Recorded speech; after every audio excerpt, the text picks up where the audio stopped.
Hola, nos encontramos en el cementerio sacramental de San Isidro de Madrid, junto a la tumba del general Fulgencio Batista Saldívar, antepenúltimo dictador de Cuba.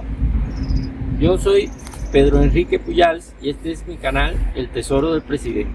Si quieres conocer más sobre la vida de este importante personaje en la historia de Cuba, acompáñame en esta serie de vídeos de mi canal sobre los orígenes, el ascenso y la caída de Fulgencio Batista Saldívar.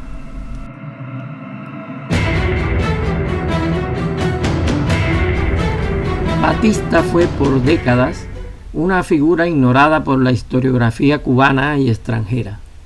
Fue encasillado como el malo malísimo por la propaganda procastrista y por su parte la oposición a Castro lo culpó de ser el causante de la llegada de este al poder. Su figura, odiada por todos, no resultaba atractiva para los historiadores. Sin embargo, la influencia de Batista fue predominante para Cuba en la primera mitad del siglo XX. Podemos decir que fue el personaje histórico más importante de este periodo. Ignorado por muchos años, sin embargo, actualmente su figura vuelve a despertar interés.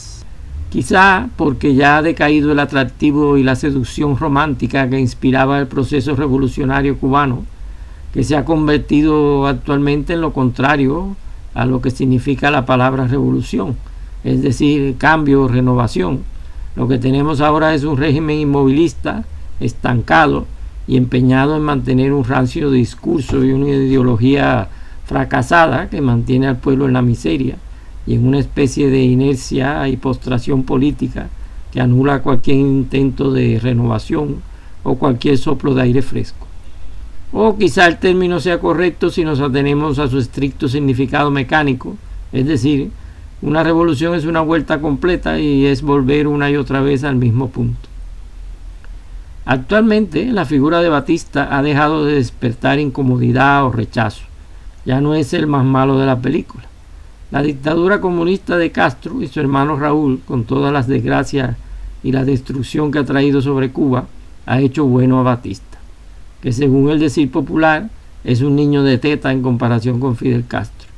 No en balde, en las paredes de La Habana aparecieron pintadas en las que se leía: preferimos a Batista con sangre que a Fidel con hambre. A mí me gusta estudiar la vida de Batista dividida en periodos claramente diferenciados. Sus orígenes, que comprenden desde el nacimiento en 1901 hasta 1933, su etapa revolucionaria, desde el golpe de los sargentos en 1933 hasta 1940, Batista el presidente, que abarca su periodo presidencial de 1940 hasta 1944, y su dictadura desde 1952 hasta su caída el 1 de enero de 1959. Estas 4 etapas serán el tema de cada uno de los 4 capítulos de esta serie de vídeos que espero que disfruten. Batista nació en Vannes, en Oriente, el 16 de enero de 1901.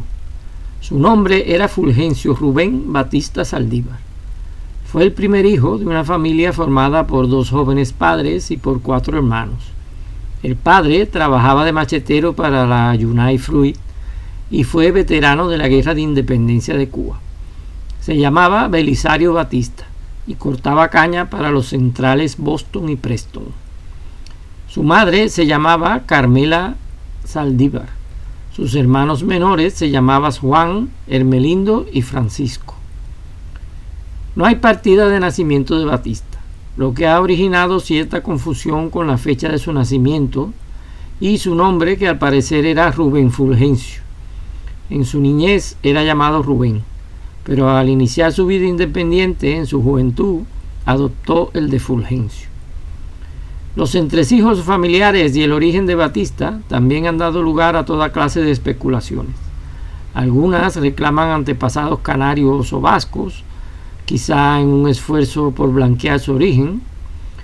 Lo que sí es cierto es que era un mulato de pelo lacio, lo que en Cuba se llama comúnmente indio. Su hijo Rubén Batista declaró en una ocasión que sus amigos le llamaban el indio y sus enemigos el negro. El origen racial es una cuestión muy importante en Cuba, sobre todo en aquella época, y la prensa cubana lo caricaturizaba exagerando sus rasgos africanos y asiáticos. En esta línea podemos entender que Batista tratase de esconder sus orígenes africanos y tratase de buscar otros más beneficiosos. Yo creo que tendría una mezcla de todo un poco, producto del mestizaje de la población cubana, debido a que en las posesiones españolas no existían las rígidas leyes que prohibían las uniones interraciales, propias de otros sistemas coloniales de la época, y hubo mucha mezcla, incluso matrimonios legales interraciales. A pesar de que Cuba no dispone de un pasado indígena relevante en la formación de la cubanidad, Batista trató de potenciar su origen indio, en cuanto a que estos eran los primigenios habitantes de la isla, y tratando de relacionarse con la figura casi mitológica de los caudillos indígenas, los caciques. Es por eso que en sus campañas presidenciales utilizaba como símbolo la cabeza de un indio, aunque en este caso era un piel roja, no un taíno o un siboney, las tribus que habitaron en Cuba. Sí que hay una cosa muy importante a resaltar. Con sus luces y sus sombras, Fulgencio Batista y Saldívar ha sido hasta hoy el único jefe de Estado no blanco en Cuba. Además, nunca alguien nacido en el escalón más bajo de la sociedad cubana alcanzó el más alto grado en el gobierno de Cuba. Todos los máximos dirigentes cubanos, hasta el día de hoy, provienen de la clase alta, de la élite. Todos eran ricos y nunca trabajaron para ganarse el sustento, como veremos que tuvo que hacer Batista. Un hombre de inteligencia superior a la media, con una voluntad de superarse a sí mismo no muy habitual entre sus contemporáneos, y una ambición que lo impulsó hasta lo más alto. Su infancia y juventud estuvieron marcadas por la pobreza, pero a pesar de eso asiste a clases y desde entonces desarrollará una pasión por la lectura que lo acompañará toda su vida. El niño Batista compaginaba la asistencia a la escuela con otros oficios, como aguador en los cañaverales y en el tiempo muerto como sastre o carpintero, como vemos en estas fotos de una antigua revista bohemia. Su madre murió en 1915 y ese fue el desencadenante para que abandonase el hogar y se emancipase con solo 14 años. Ante la falta de oportunidades en su Banes natal, abandona este pueblo oriental y desarrolla toda clase de trabajos mientras asistía a la escuela por la noche. Siendo ya un mozo, trabajó en los ferrocarriles de Cuba como retranquero, que es como se le llama allí a los guardafrenos. El 14 de abril de 1921 ingresa en el ejército como soldado en el campamento de Columbia, en La Habana. En aquel tiempo, el ejército proporcionaba una seguridad económica y una oportunidad de mejorar. Con el empleo venía la comida y el alojamiento, una cosa nada despreciable para los pobres en aquellos tiempos. Era una buena oportunidad de superación personal para los humildes con pocas posibilidades. Y si a esto añadimos la ambición de Batista, vemos una motivación más para dar este paso. Por otro lado, el ejército le brindaba el tiempo para seguir estudiando por su cuenta. Se hizo taquígrafo, tomó clases de fonética y de cómo hablar en público, y también hacía trabajos particulares en la misma academia impartiendo clases de gramática. Estos conocimientos le abrieron las puertas de las oficinas militares, en donde se gana la confianza de sus superiores, ejerciendo como secretario, y también formó parte del equipo de seguridad de la finca del presidente Zayas en el Guajay. El entonces presidente de la República, Alfredo Zayas, quedó sorprendido con aquel soldadito que era tan aficionado a la lectura, y se cuentan historias de que Zayas le prestaba libros de su biblioteca particular. Allí conoce a su primera mujer, Elisa Godínez Gómez, con quien se casa en 1926 en el mes de julio. En 1927 obtiene su primer ascenso a cabo. En agosto de 1928 se abren oposiciones en el ejército y Batista se presenta ganando la plaza de sargento mayor taquígrafo en la fortaleza de la Cabaña en La Habana. Sargento era el mayor grado militar al que podía aspirar un simple alistado, pero aún así Batista, siempre ambicioso, mantenía la esperanza de entrar en el cuerpo de oficiales. Durante su tiempo libre continuaba impartiendo clases de su especialidad, taquigrafía, en el Colegio Milanés, una escuela de negocio de la capital de las más prestigiosas. El ejército de aquellos tiempos estaba plagado de viejas glorias de la guerra de independencia y de miembros de las mejores familias de la isla, que monopolizaban la alta oficialidad. La oficialidad media, es decir, los tenientes graduados, tenían toda clase de dificultades para ascender al primer grado de oficial.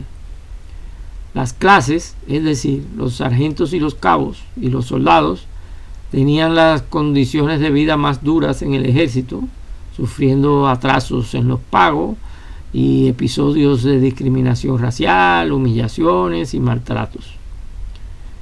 Por su calidad de taquígrafo, Batista entró en contacto con información sensible dentro del ejército. Actuó de secretario durante los consejos de guerra que se efectuaban durante el Machadato, enterándose de todas las conspiraciones y sus pormenores y de las personas implicadas, y estando en contacto con todas las intrigas dentro de las Fuerzas Armadas. Esto le hizo tomar conciencia de las posibilidades que podía brindarle el introducirse en el mundo clandestino de la lucha contra Machado, un presidente que se había convertido en un dictador represivo y sangriento. De esta forma, Batista se une a la ABC, una organización terrorista compuesta por gente de clase media y pequeño burguesa, muy compartimentada, que actuaba en forma de células y que perseguía derrotar a la dictadura de Machado empleando métodos violentos. Batista luego diría que no tuvo participación directa en ninguna acción criminal, buscando desvincularse un poco de esta organización. Al parecer actuaba simplemente como informante, pasándole las cosas que averiguaba en los consejos de guerra y etc. Por hoy dejamos al sargento taquígrafo Batista espiando para el ABC en las oficinas militares y los consejos de guerra del ejército de Machado, en vísperas de la Revolución de 1933. En el próximo vídeo de esta serie abordaremos a Batista el Revolucionario. Conocerás el increíble ascenso de este personaje desde los estratos más humildes de la sociedad al primer plano de la política cubana. Suscríbete al canal para que no te pierdas esta próxima entrega. Y si te ha gustado el vídeo, no olvides dejarme un like, que esto me ayuda mucho en mi labor de crear contenido. Activa la campanita de las notificaciones para que te llegue el aviso. Hasta luego.